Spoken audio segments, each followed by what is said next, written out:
ก็เหาะพี่น้องก็เหาะแสนหูก็เหาะแสนหูมันสิลงมาก็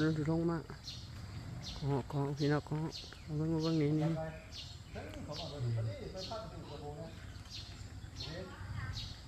เห็นบ่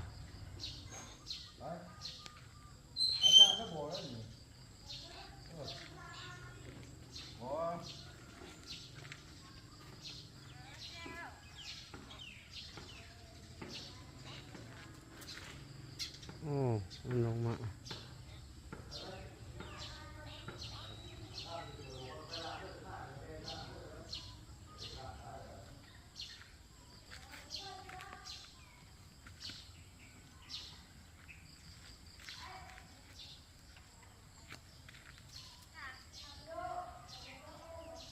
ลงมาแล้วลงมากินอาหาร